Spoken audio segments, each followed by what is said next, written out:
because life's short. I mean, I look up the other day, I'm like, I'm 56. I'm more than halfway home. I'm not going to live my life worried about dying because I'm going to miss living.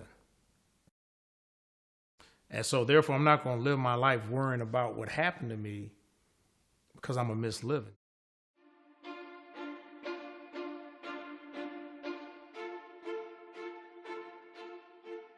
I was a regular kid. Unfortunately for us, my parents, they didn't know that they were bringing someone who was a pedophile in. He was actually the teenage son of our babysitter. I have two younger brothers who are 5 and 6 years younger than me. And somehow he took advantage of me, had sex with me, had me perform sexual acts, and it was just, was not good.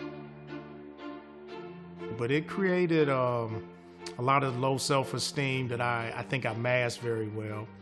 Eventually in 1992, I finally told somebody. I never said anything for 26 years. And I finally told my wife, which went into a horrible time of panic attacks. I'm still healing after 20 years. But one of the things I come to grips with, and the one reason I'm doing this, is that I want people to see, one, the impact it has on you for life, but you can also have a good life, though. I mean, I'm a very optimistic person, but there's that part that always dwells back to that negative part. It's taken a lot of years to realize I am okay. I still have issues feeling as though I let that person get away too, because I never said anything. As I became an adult, I always wondered, did I let him get away? And that still haunts me. And also, I had to deal with the anger where I didn't take matters into my own hand once I became an adult. And I really had to work on that too, because there was a time in my life I wanted to get even. And that's where my faith and my love, and I realized that just wasn't the right thing to do. And I had to forgive. Actually, I think he was actually doing something in the bedroom when they were getting ready to go out. I don't know what transpired, but something did. And I remember hearing my parents arguing, and he left, but they never really dug into it. I mean, this is 1966, but they never asked me either, other than don't let nobody touch you. But they never said, did anything happen? Yeah, are you okay? What? So when that happened, I basically shut it down. So I lived my life for a long time. This was my fault. And that's what I mean about how you are. You mentally feel dirty and it's your fault. You let this happen. I can't tell my parents because I've already let it happen. They're going to be mad at me. So, you're screwed. That's why I said it's critical how a parent or an adult comes to a child who suspects it. You got to make that child feel extremely comfortable.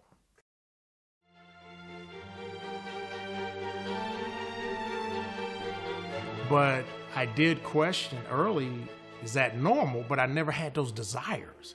I've never had a desire for a guy. So fortunately, I learned pretty quick no, that's not my makeup.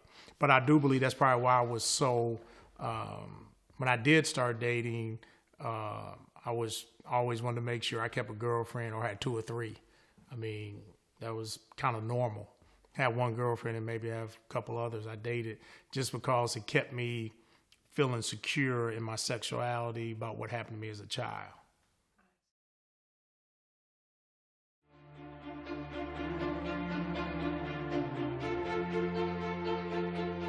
In Louisiana, we went to visit my grandparents, and I remember them rushing me to the hospital one night because I said I couldn't breathe, but nothing was wrong.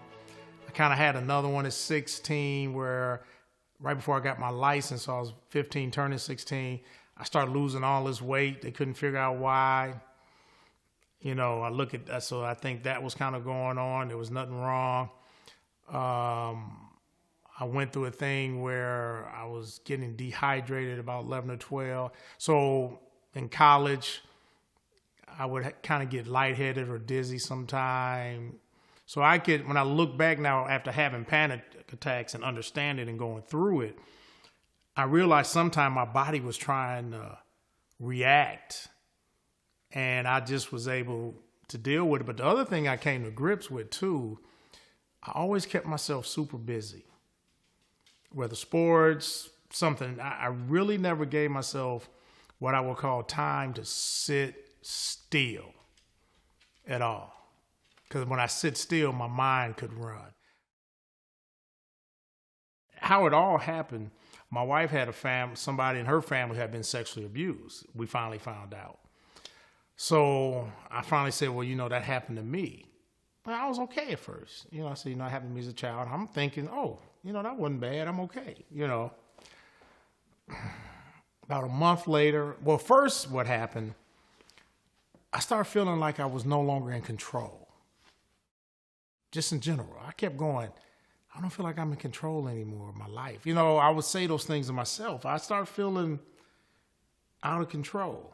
But what was really happening, the panic attack stuff was starting to happen. So I'm driving down Rockbridge Road, I'll never forget. I was on my way to the Y to work out, and I was on the cell phone with a guy. Then all of a sudden, I couldn't breathe. I mean, it was horrible. So I called 911. They came, hooked me up, said, man, you're fine. And here's the other thing I look back now. I went to my doctor, this is 1992. It was an older doctor. He's went, oh, you're under stress. Take some of these pills, you'll be fine. So I'm like, oh, okay, cool. Stress. Well, I'm still kind of getting through it, not thinking much of it, because I'm like, this is one of those things. And about a month later, I went out of town for a leadership meeting. And my wife didn't go with me, I'm by myself. And I'm at this dinner for probably 50, 60 of us. Happens again. All of a sudden, I can't breathe. I'm like, man, I'm dying. Can't catch my breath. Panic. Guy takes me to the hospital. Say, you're fine. I spent the night. Didn't sleep. I'm starting to get the shakes now. And I had to drive home 4 hours from Sea Island. 5 hours. That was the longest ride of my life. Because I'm having them every so often now, driving. I get home, I just fall apart. I had trouble driving by myself for a long time because my first one was driving. I had trouble being in a crowd for a while because even today I can't be in the center of a crowd no more. I have to now always be on the outside. I developed some claustrophobia from it. I don't even know if I could play football now and be under a pile just because of that feeling. And I still didn't know what was going on. Then I talked to a psychiatrist at my church, and she said, you might be having panic attacks or something. And I talked to a cousin who was a psychologist, and she kind of said the same thing. Well, before I talked to them, though, I went and had every kind of test you can think of. I mean, I had sleep tests, brain wave tests. I mean, I told my wife, boy, I knew I was healthy because everything was fine. So now I'm really freaking out because I'm like, how can everything be fine? And I'm having these problems. I mean, all of a sudden my muscles would just start just twitching uncontrollably. But at the same time, I always say, man, again, that's why I say I was so blessed, but I could handle the things I had to in my business. And my business was at that time, was only 4 years old. I mean, that was a real critical point in my business. I mean, again, God just blessed me because I couldn't even go in the office and stay more than about an hour or so. And then I had to get on, some medication to try and help. 1992 was just horrible. Yeah, I let my kids know because they were trying to figure out, why is Dad crying? I mean, I would just cry. I mean, it was horrible. I mean, but I let them know what happened.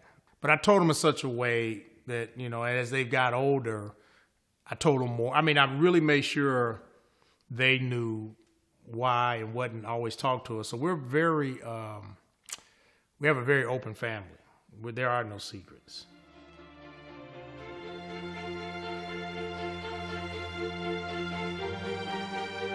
I talk to them, and you always talk to your kids about people touching you. So I talked to them as probably early as 4 or 5, but I didn't discuss what happened to me until 7, 8, somewhere in there.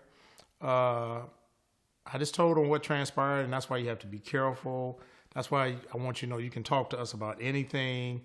Say no, they can't hurt you. So, I made it very clear to them, but I said it in such a way they knew if something did happen or did happen, it would not be their fault. We would not do anything to blame them. I think I made it very clear to my kids very early how much I love them, and Daddy will do whatever he has to take care of you. You got to make a kid feel very comfortable that no matter what I tell you, like I tell my kids, I might be mad at you, but we're going to deal with the situation first. And I'm going to deal with it in a way where I love you, and we're going to talk. Because I tell them, I can't replace you. Anything else we can deal with, but I can't replace you. So whatever's going on, we got to talk about it. Any guy who dates my daughter, I tell them point blank, I got 3 rules. You don't hit my daughter under no circumstances. No means no. I'm not saying you ain't going to have sex, but no means no. If you hear a grunt, you ain't sure that's no. And you don't disrespect her. I say, as long as you don't break my 3 rules, we're good. And then I got a gym downstairs. I take them in my gym, and I'll take 50, 60 pound barbells and do arm curls. Now, when they leave, I'm hurting, but I let them, think I'm still, incredibly strong.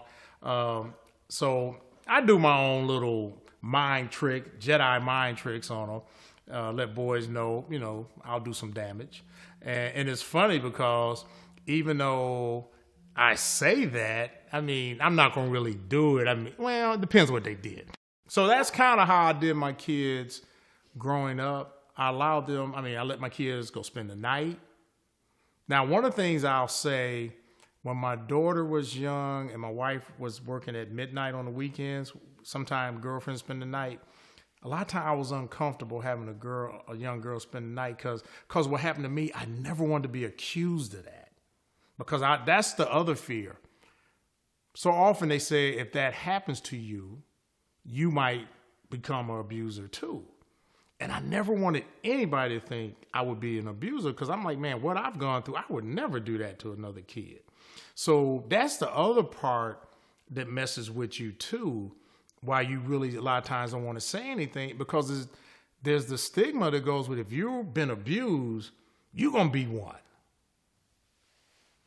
So society really kind of makes it tough on another person to kind of come forward because so often that's what you hear.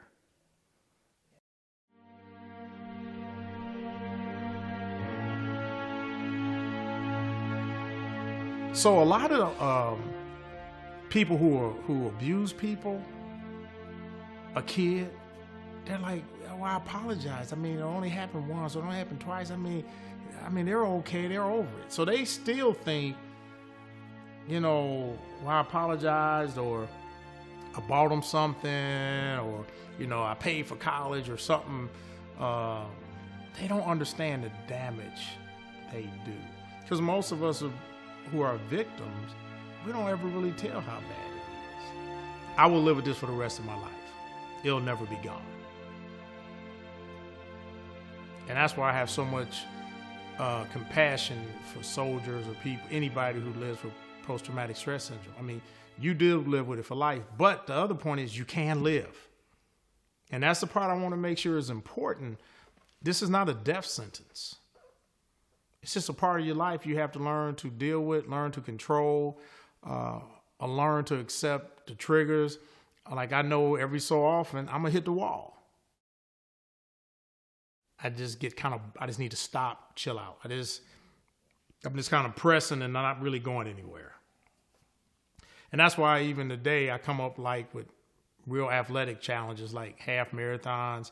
Now I'm into biking. I just came off a 100-mile bike trip plus in California. So I'm always finding things where I had to be disciplined for 6 months and push myself physically.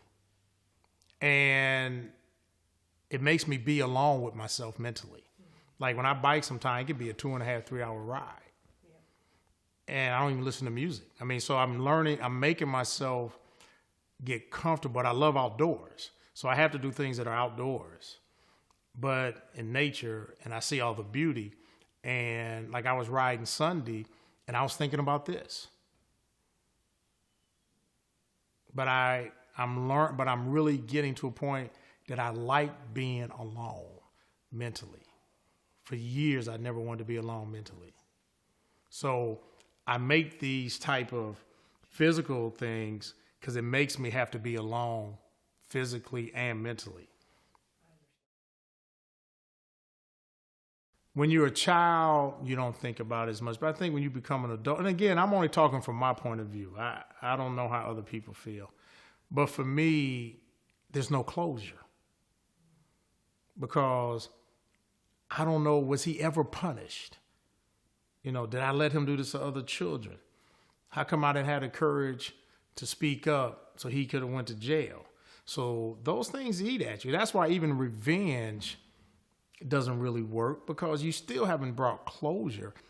Even if I could go get even, that's not going to solve my problem, because now I got another issue to deal with. The guilt of what did I do? So to me, the important part is you got to be able to really forgive. And that is forgive yourself. Forgive that person in a way that you can move on. And then you just got to have trust if you don't have the courage to bring them. And I understand that. Trying to get justice in the legal system, you just got to let it, you can't spend your life worrying about getting even. You got to believe in a higher being that's going to handle that. Or or as karma. I mean, it's going to work itself out.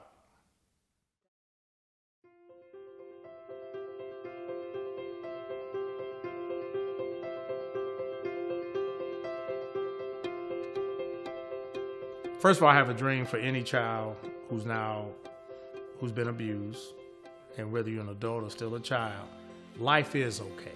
You will get through this. You can make it, regardless of how hard it is right now. Life is still good. You still have a reason to live. You still have a reason. You can make a difference in other people's lives, and you can be very, very successful, and you can have a great family and your own children. To parents of victims, love that child. Embrace them, make them feel whole, let them know it's not their fault. But also don't blame yourself as long as you really didn't put them in a position. Like my parents, they had no idea. You got to forgive yourself too. You can beat this. You can. You got to just know you got to believe you can. And you got to have people around you who's helping you too, though.